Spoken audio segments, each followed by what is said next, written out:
Hello বন্ধুরা, তো এই ভিডিওতে আইএসএল এ কিছু ট্রান্সফার আপডেট ও কলকাতা লিগের আজকে মোহনবাগান ও ভবানীপুরের যে ম্যাচটা ছিল সে বিষয়ে কিছু আলোচনা করে নেব। তো ভিডিওটি সবাই শেষ অবধি দেখো, আর চ্যানেলে নতুন হয়ে থাকলে চ্যানেলটি অতি অবশ্যই সাবস্ক্রাইব করে পাশের বেল আইকনটিকে অন করে পাশে দেখো। তো প্রথমে যদি কলকাতা লিগের মোহনবাগান এবং ভবানীপুরের ম্যাচটা নিয়ে কথা বলা যায়, তো ম্যাচটা ড্র হয়েছে, 1-1 গোলে শেষ হয়েছে ম্যাচটা শেষ পর্যন্ত।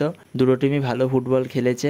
মোহনবাগানকে প্রথম দিকে একটু ছন্নছাড়া লাগছিল, কিন্তু পরের দিকে বেশ ভালোই খেলেছে, বিশেষ করে সেকেন্ড হাফটা মোটামুটি ভালোই খেলেছে মোহনবাগান। ফার্স্ট ম্যাচ ছিল, আশা করি নেক্সট ম্যাচ থেকে আরও বেটার পারফরমেন্স করবে। তো এরপরে যদি আইএসএল এর আপডেট আসা যায়, তো আইএসএল এর নোয়া সাদুই অফিসিয়াল অ্যানাউন্সমেন্টটা কেরালা ব্লাস্টার্স এফসি করে দিয়েছে।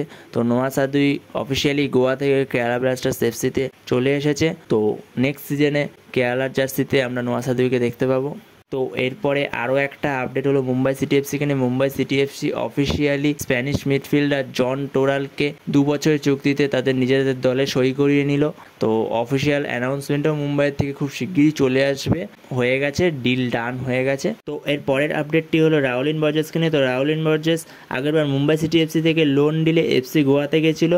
তো এখন যেটুকানি খবর আছে, Rowling Borges Mumbai city FC থেকে পার্মানেন্ট ডিলে এফসি গোয়াতে সাইন করতে চলেছে। ডিল ডানই ধরে নাও। তো অফিসিয়াল অ্যানাউন্সমেন্ট আসলে তোমাদের জানিয়ে দেবো তখন।